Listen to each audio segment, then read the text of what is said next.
신학교에서 공부하다 보면 3학년 때 사본학이라는 것을 배우게 됩니다. 성경은 원본이 없기 때문에 다 필사된 사본만 있습니다. 오늘 이 마가복음도 원본이 없습니다. 그래서 사본만 있는데 오늘 9절부터 20절까지 보면 특수기호 괄호가 나와 있습니다. 괄호 문자가 되어 있는데 이 말은 밑에 나눠주에 보면 어떤 사본에는 9절부터 20절까지 없음 이렇게 써놨어요. 그러니까 당시에는 그 인쇄술이 발달하지 않고 손으로 베껴서 쓰다 보니까 이게 유실될 때가 참 많습니다. 또 보관했을 때도 이 보관이 이게 좋지 않아서 일부가 날아갈 때가 있습니다. 그래서 이 뒷부분, 이 9절부터 20절까지가 없어졌던 부분이 있습니다. 그러니까 이 신약 성경의 권위 있는 사본 중에 보면 4세기에 시내산 사본이라든지 바티칸 사본이라든지 아르메니아 사본 뭐 이런 게 있는데 거기에는 9절부터 20절이 안 나온다 이런 뜻입니다. 하지만 원래는 원본에는 있었는데 아마 유실되어 버려서 없어졌는데 또 이 전체를 여러 한 100종류 이상의 사본들을 정리를 해보니까 이 부분들이 들어가야 될 필요성이 있다 해서 아마 넣은 것 같고, 그런데 이렇게 특수문자 괄호를 해서 어떤 사본에는 없습니다 이렇게 표현한 것 같습니다. 근데 이 내용을 보면 다른 어떤 복음서하고 연결해서 보면 전혀 틀리지 않습니다. 그 중에 오늘 한 부분인 두 제자가 좀 자기 고향으로 내려가는 이야기가 나옵니다.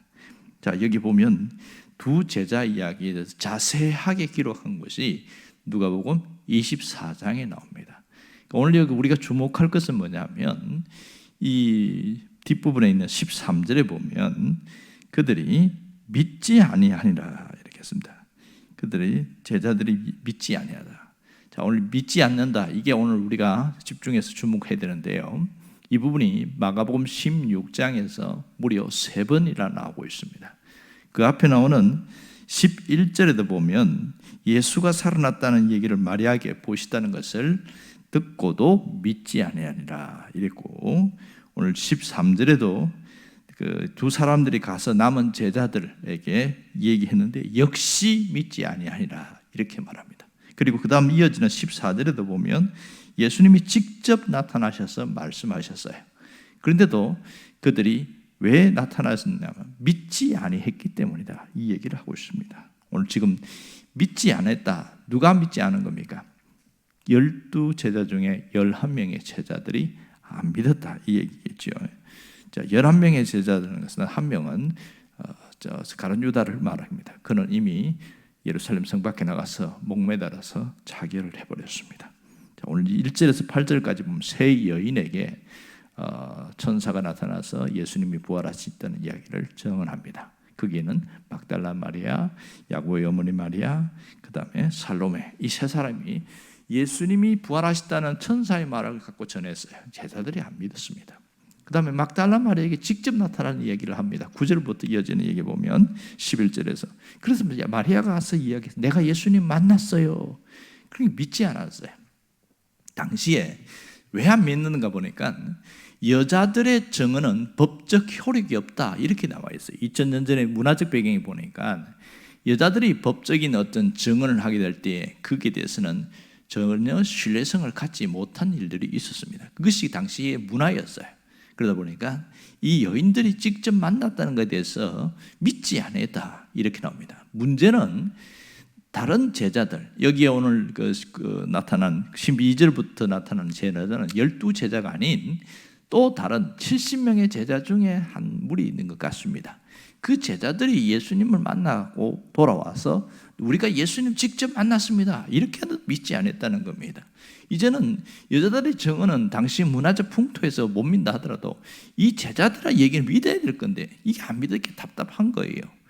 그리고 그 다음에 이어지는 14절에도 보면 예수님이 직접 나타나서 화를 내고 있습니다. 그럼 뭘 얘기하냐면 하나는 그들이 믿음이 없음과 또 하나는 마음이 완악한 것을 얘기를 하셨어요. 그것을 꾸짖었다 이렇게 합니다. 여기서 믿음이 없다는 것은 거의 부활한 것에 대해서는 불신의 상태에 있는 그것을 말하고, 마음이 완악했다는 것은 확실한 증거를 증인들이 나타나서 얘기하는데도 그것을 안 받아들이려고 하는 딱딱한 마음, 굳은 마음의 상태를 완악한 마음, 이렇게 말합니다. 믿지 않았다, 이것이 계속 강조되고 있는데, 그리고 왜 믿지 않았을까요? 이 점이 중요한 것이죠. 왜 믿지 않았을까요? 그들의 눈이 가려져서 그렇습니다. 눈이 가려져서 예수님의 증언은, 그 다음에 이 다른 제자들의 증언, 예수님이 직접 나타나셔서 믿지 않았고, 마지막에 예수님이 나타났을 때 진짜구나 그랬겠죠. 그들은 예수님이 살아계실 때 수도 없이 얘기한 것을 들었지만 그들의 의식, 사고 구조에서는 전혀 변화가 일어나지 않았습니다. 지난번에 얘기했잖아요. 예수님이 순환 예고 3번을 했다고. 인자가 대제사장들에게 고난을 당하고 사흘 만에 후에 다시 살아날 것이다, 이 얘기를 했지만은 그것이 자기들에게 책에 듣지가 않았던 것이죠. 그런 그들의 의식에 전혀 변화가 없었던 겁니다. 오늘 이 자기 고향으로 나가는 두 제자도 역시 그러했습니다.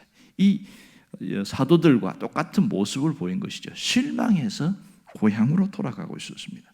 이 두 제자는 누구냐? 그 성경에 하나는 글로벌하였고 누가복음 24장에 자세하게 나오고 있습니다. 이들이 어디로 가고 있냐면 엠마오라는 마을로 가고 있습니다. 예루살렘에서 엠마오까지는 여기 말하는 것처럼 25리, 그리고 약 한 10km 정도 됩니다. 엠마오라는 마을 이름도 독특해요. 이름이 뜨거운 온천, 그래서 엠마오입니다. 그 마을 이름이 뜨거운 온천, 그게 온천이 많이 났던 모양입니다. 그렇게 해서 가는데 예수님이 갑자기 죽은 것에 대해서 너무 당혹스러운 거예요. 더 놀라운 것은 예수님이 부활했다는 소식을 듣는데 이게 믿어지지 않은 거예요, 이들도. 이게 믿어지지 않았고, 그러면서 둘이 가면서 서로 막 대화를 하고 있습니다. 야, 어떤 게 되는지 아냐? 정말 예수님 살아난 거 맞냐? 에이, 사람이 죽으면 어떻게 이렇게 살아나냐? 그게 누가 퍼뜨린 말이지. 그 말도 안 되는 얘기다. 그럼 우리 앞으로 어떻게 살아야 되지? 이런 얘기를 왔다 갔다 하는데 옆에 누군가가 함께 동행하는 거예요. 그분이 부활하신 주님인데도 깨닫지 못했던 겁니다. 눈이 가려져 갖고. 그러니까 한참 이야기를 하고 가다가 중간에서, 엠마오까지 가기 전에 중간에서 예수님이 이 두 제자하고 식탁을 열어놓고 함께 음식을 먹습니다. 가만히 보면 음식이 그게 성찬이었어요. 그 음식을 먹을 때에 눈이 확 열린 거예요. 주님이시다. 그러고 나서 주님은 홀연히 싹 사라집니다. 그때에 그들은 엠마오로 가지 않고 다시 돌아서서 예루살렘으로 갑니다. 그리고 예루살렘에 있는 마가 다락방에 있는 거기에 가서 우리가 주님을 만났다고, 주님은 직접 만났고 밥도 먹었다고, 이 얘기를 하는데 역시 믿지 아니하니라, 이렇게 이야기하는 겁니다. 얼마나 마음이 굳어졌는지를 잘 알 수 있는 것이죠. 오늘 12절에도 보면 예수님이 다른 모양으로 그들에게 나타나시니, 이렇게 말했어요. 다른 모양으로 나타나셨다는 것은 예수님이 부활하시기 이전의 모습이 아닌 부활체의 모습으로 나타나셨다, 이 뜻이죠. 예수님이 그러면서, 자 보세요, 이 두 제자들에게 손바닥에 못자국을 보여주었습니까? 그렇지 않았습니다. 옆구리에 창자국을 보여준 것도 아니에요. 예수님이 하신 일은 뭐예요? 구약 성경에 메시아가 고난을 당하고 죽을 것에 성경을 풀어줬어요. 성경을 풀어줬더니 나중에 그들이 두 사람, 자기들이 이런 이야기합니다. 야, 우리 예수님이 이 말씀을 풀어줄 때 우리 마음이 뜨겁지 아니하더냐, 이렇게 얘기합니다. 마음이 뜨겁지 아니하더냐, 이 헬라어 단어를 보면 불타지 아니하느냐, 이런 뜻입니다. 불타지 않는 것. 하나님 말씀을 풀어주고 해석할 때에 마음속에 불 붙듯이 일어나는 뜨거운 마음을 경험하게 됐다, 이런 뜻이 된 것이죠. 결국은 말씀을 풀어줄 때 마음이 뜨겁게 불붙기 시작했고, 그 주님과의 식탁의 교제, 성찬을 통해서 드디어 영적인 눈이 열리게 된 것이죠. 그들은 그동안 가려졌던 눈이 확 열리면서 야, 진짜다, 이러면서 완전히 달라진 모습을 보게 되어집니다. 누가복음 24장 31절에 보면 그들의 눈이 밝아져 그인 줄 알아보더니, 이렇게 이야기합니다. 예수님인 줄 알아보았다는 거죠. 자, 오늘 우리에게 아주 중요한 메시지를 주고 있습니다. 그것은 뭐냐면 건강한 신앙인은 적극적인 감정이 아니라 하나님의 말씀에 붙들려 있는 자다, 이렇게 결론 내릴 수가 있는 것이죠. 신앙이 건강하다는 것은 어떤 신비한 체험을 하고 그래서 막 마음에 들떠있는 그게 아니라 하나님의 말씀에 붙들려 있는 자가 건강하다, 이렇게 말할 수 있습니다. 그러니까 하나님의 말씀이 그들 속에 들어올 때에, 성령의 역사로 그것이 풀어질 때에 그의 마음이 불타기 시작했다는 것이죠. 그러니까 우리는 평생 말씀이 주도하는 그런 인생을 살아야 한다, 그런 결심이 있어야 되고 그렇게 살아가려고 해야 됩니다. 그렇다면 우리는 어떠한 삶을 살고 있습니까? 나를 이끌고 가는, 신앙을 이끌고 가는 힘이 무엇이냐는 거예요. 말씀이 주도하는 그런 인생을 과연 살고 있는가 한번 점검해 보아야 합니다. 우리는 말씀이 인생의 기초, 신앙의 기초라는 것을 너무 잘 알고 있습니다. 하지만 어떤 분들은 보면 말씀이 주도하는 인생을 살아가지 않아요. 교회 오는데 어떤 누가 좋아서 오고, 누가 또 재밌어서 오고, 하는 게 좋아서, 이렇게 해서 그게 즐거워서 열심히 다니는 분들도 있더란 말입니다. 그것은 오래 못 갑니다. 한번 누구인가에게 상처를 받으면 여지없이 무너져 버리고 나 더 이상 교회 안 나가, 이렇게 돼버리는 거예요. 왜요? 벌써 핵심을 빗나갔습니다. 말씀이 주도하는 것이 아니라 말씀이 아닌 다른 것이 자신이 신앙생활을 주도했기 때문에 무너지게 된 겁니다. 어떤 분이 이것을 보약에다가 비유를 했어요. 여러분, 보약을 먹는 사람이 건강한 사람입니까? 밥을 먹는 사람이 건강한 사람입니까? 이렇게 물었어요. 어떻게 대답하십니까? 보약을 먹는다는 것은 몸이 허하다는 것이고 뭔가 좀 기운을 채워야 된다는 얘기잖아요. 그러니까 밥을 먹는 사람이 건강하다, 그 얘기를 하면서 어떤 분들은 특별한 은혜를 받기 위해서 어떤 집회라든지 뭔가 다른 것을 자꾸 찾는다는 거예요. 이런 사람은 건강한 사람이 아니다, 그 얘기를 하는 겁니다. 말씀이 주도한다는 것은 영혼의 양식, 매일매일 먹는 그 영혼의 양식이 나를 이끌어가는 그런 삶을 살아가는 사람이 건강한 사람이다, 이렇게 결론을 내는 걸 보았습니다. 정말 건강한 신앙인은 매일매일 내가 먹는 양식, 그것이 생명의 양식인 줄 알고 그 말씀으로 살아가려고 하는 겁니다.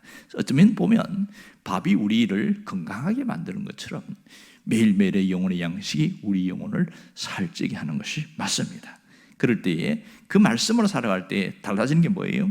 예수님의 십자가의 죽음과 부활이 우리 안에서 살아 역사하는 능력으로 나타나게 되더라. 이게 놀라운 점인 것이죠. 여러분, 해마다 부활절이 돌아와요. 해마다 부활절이 돌아오는데 이것을 기념하는 사람이 있고, 기념을 넘어서 살아계신 주님으로 그렇게 힘을 얻어서 살아가는 사람이 있더라는 거예요. 왜 이런 일이 생기냐? 한 사람은 부활절을 기억하고 추억한 정도였습니다. 오늘도 부활절이 왔구나, 계란을 먹겠구나, 또 교회에서는 어떤 행사를 하겠구나. 그것은 그 사람에게 신앙에 아무런 능력이 없다는 거예요. 이 부활의 경험이 과거의 사건이 아닌 현재적 사건이 될 때에 그에게 능력이 나타난다는 것이죠. 우리는 삶의 실제가 나타나야 능력이 된다는 것을 알 수 있습니다. 단순히 부활했던 역사적 사건으로 끝나면 아무런 능력이 없어요. 그것이 나를 일으키는 실제 체험이 될 때에 놀라운 능력이 있습니다. 부활의 핵심이 뭡니까? 슬픔과 절망과 죽음에서 다시 살아나서 소망과 기쁨과 행복으로 평안의 삶으로 이끌어가는 것이 부활의 핵심이거든요. 이런 삶으로 내가 바뀌지 않았다면 그것은 부활의 실제가 아니고 과거의 부활, 역사적 사건에 얽매여 있다, 이렇게 얘기를 하고 있습니다. 정말 예수님이 부활하셨다는 과거형으로 끝나는 것이 아니라 부활하셔서 오늘 우리 가운데 내 안에 살아 역사하시는 주님이시다, 이 고백이 나올 때 현재형의 사건이 된다고 말할 수 있는 것이죠. 여러분, 부활의 주님을 경험하는 것이 너무 중요합니다. 주님이 내 곁에 임마누엘로 오신다, 그런 얘기를 수도 없이 들어도 그것이 나와 무슨 상관이 있느냐, 연결되지 않으면 아무런 의미가 없는 것이죠. 내게 찾아오신 주님을 느낄 수 있어야 합니다. 어떻게 느껴요? 영적인 감각으로 느끼는 거죠. 사랑을 어떻게 느껴요? 그냥 마음과 마음을 통하여 느끼는 것처럼 부활의 주님이 나와 함께 하신다는 것은 영적인 감각을 통해서 주님이 나와 함께 하시는구나, 그것을 느끼는 것이죠. 그러니까 주님이 함께 하신다는 걸 인식이 되어지면 고백하면 됩니다. 부활의 주님이 나와 함께 하심을 믿습니다. 그 한마디면 끝나는 거예요. 그러면서 그 주님을 통하여 나는 오늘도 살아가겠습니다. 그럴 때에 확실히 달라집니다. 정말 부활의 주님이 내 안에서 역사하시면요, 우리의 망가진 것들을 다 회복시켜요. 우리가 어떤 그 언어에 망가진 것들이 회복되어지고, 정신세계에서 망가진 것들이 회복되어지고, 그래서 생각하는 것이 부정적으로 자꾸 쏠리고 비판적으로 쏠리던 것이 그게 아니지 소망적으로 바뀌더라는 거예요. 희망적으로 바뀌는 거예요. 그럼 앞으로 전망이 더 새롭다, 지금은 어렵지만 가능성이 있다, 이렇게 바뀌어 나가는 겁니다.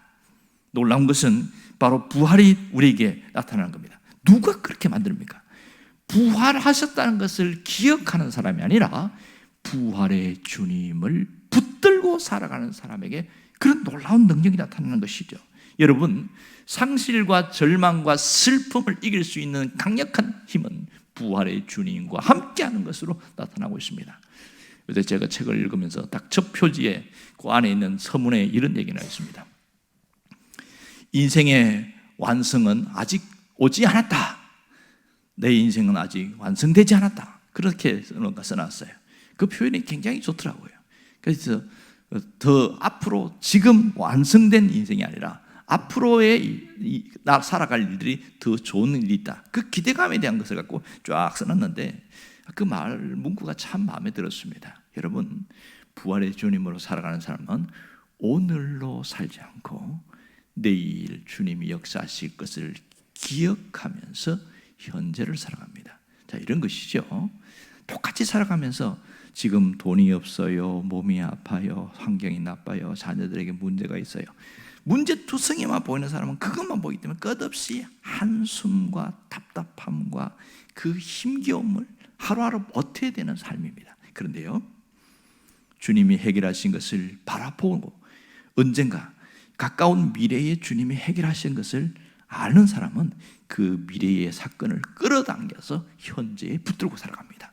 자, 지금 현재는 해결되지 않았지만 미래는 경제적 문제가 해결됐어요. 분명히 해결될 거니까. 그리고 몸이 아픈 것도 나을 거라고 믿어요. 그 미래의 사건을 현재 가지고 와서 나는 나았다고 이야기하고, 나는 좋아졌다고 이야기하고, 갈수록 더 나아진다고 이야기하고, 이렇게 살아가는 사람이 부활의 주님으로 살아가는 거죠. 누가 더 잘 살 것 같습니까? 여러분, 부활은 현재형입니다. 오늘 이 두 제자가 주님을 만나서 눈이 밝아져서 부활의 증인이 된 것은 바로 이러한 겁니다. 오늘 2000년 전에 주님은 우리는 만나지는 못합니다. 하지만 영으로 계신 그 주님을 만나게 되는데 그것이 내 삶을 완전히 바꿔놓습니다. 여러분, 부활의 주님을 통하여 내 삶이 새로워질 수 있기를 간절히 바랍니다. 기도하겠습니다.